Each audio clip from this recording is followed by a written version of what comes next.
My mission is simple, to make you money. I'm here to level the playing field for all investors.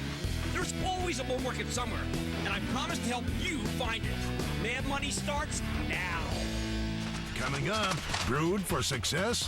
From a single store in Seattle to more than 18,000 locations around the globe, Starbucks is now the world leader in serving premier cups of joe. But can its growing assortment of menu items keep the customers coming? Don't miss Kramer's exclusive with the CEO as our Invest in America series continues. We want to reinvent brewed coffee in America.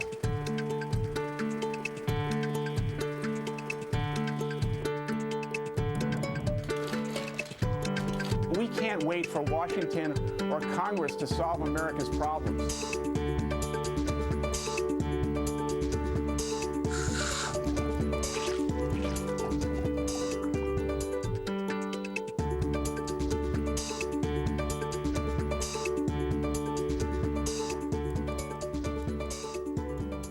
Understand the power of a great American brand with great American management. Just take one look at Starbucks, a stock that's rallied more than 12,300% from when it came public exactly 21 years ago today. If you bought just 600 shares in the IPO for roughly $10,000, you have an investment worth $1.25 million.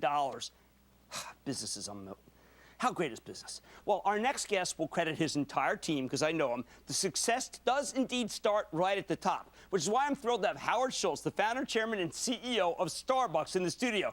Just tonight, Mr. Schultz, welcome to Mad Money. Howard, have a seat. Thank you very much. Thank you so much for joining us. Thanks for the introduction. Oh, of course. Now, look, I'm not going to be constrained by the four walls of the spreadsheet canvas tonight. I want to talk about doing good and making money, and how that maybe the real secret of Starbucks' success is how you treat people, different from many other companies.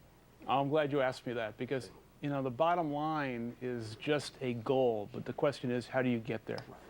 I think for us, going back to the late 80s, before we were a public company, when we were dreaming about a national brand, we set the foundation and we created a business model that was not better than anyone else, but it was different. And that was asking the question, how do you create balance between profitability and a social conscience? It began with health care for every single employee, way before the law, right, as well as equity in the form of stock options for every employee who works over 20 hours a week. Which is part-time. You're giving part-time for... And as a result of that, the essence of Starbucks' success and the equity of the brand was really built inside out, not consumer-facing first, but from the culture, the values, and the guiding principles. And we said this, we said, we can't exceed the expectations of our customers unless us as leaders and managers exceed the expectations of our people. And that's how Starbucks was built. Okay, but that does not just come from the business 101. That comes from at home 101. That is from something that you were taught by your mom and dad. Well, I would say, you know, all of us have experienced things as a kid. I grew up in the projects. My dad never made more than $20,000 a year.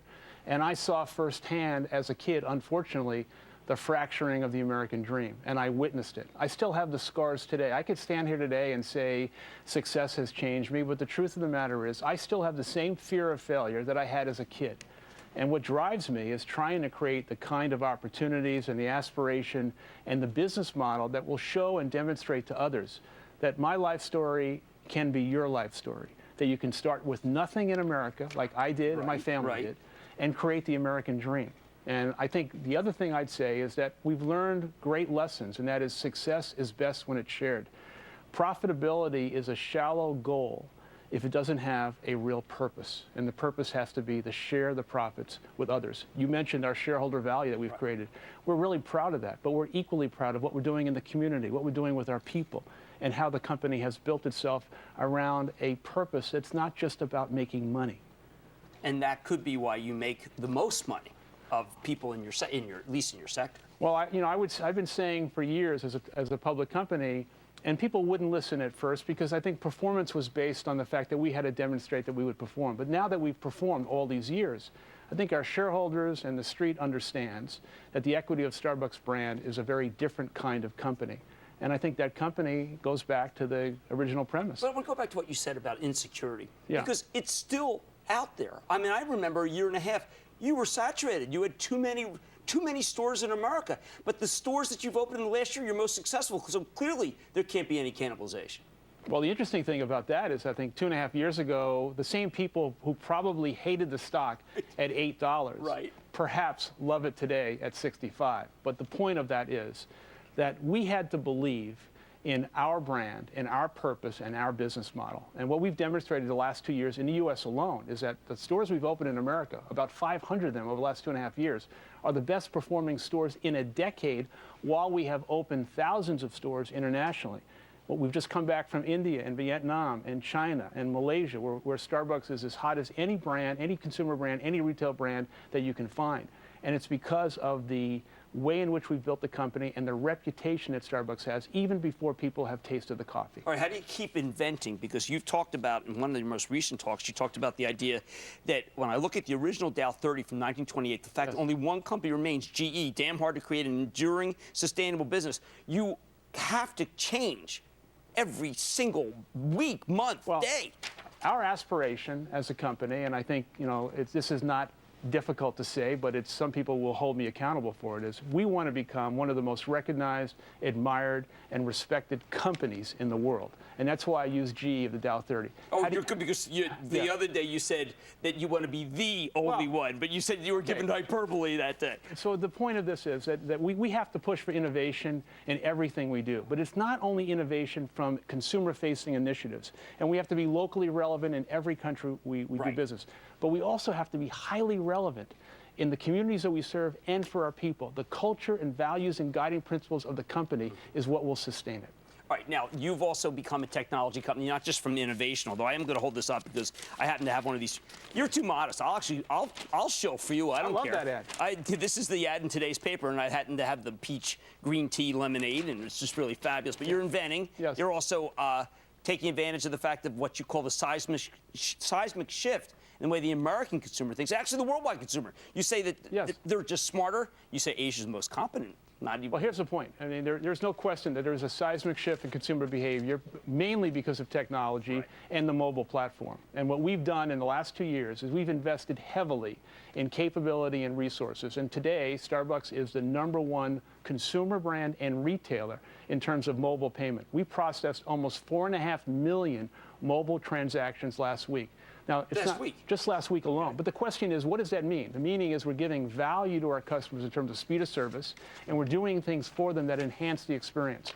So innovation for us is not only on products and category development and channel development, but Starbucks today, and I would say this for any consumer or retail company in the world, we have to be as relevant where people are working and where they're playing as we are in our stores. And the cracking the code on that means that we have to be as innovative outside of our stores so the brand is fresh, innovative, and relevant. All right, now, Howard, you say that's today. Yes. 10 years from now, how about this? Your company will be a 3-concept international retailer: coffee, tea, and juice, with food for each day part, and China is its largest market. That's true. So we have 1,000 stores in China today. We'll have thousands in the future. We're going to have thousands of stores in India. We're the first retail company and consumer brand to have multiple channels of distribution in our stores and a wholesale business in CPG. We just bought Teavana, which has 300 mall stores. We think we can build at least 1,000 additional Teavana stores in the U.S. and North America.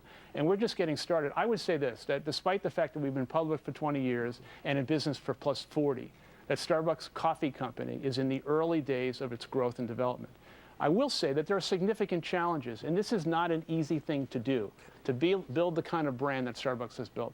But our aspiration and our hunger and appetite is stronger today than ever before. Well, I certainly believe that. You run lean and you run hungry. Now, I go social too, and what do people ask me, because I ask for questions, how could they put through an increase when coffee prices are falling? A fair question.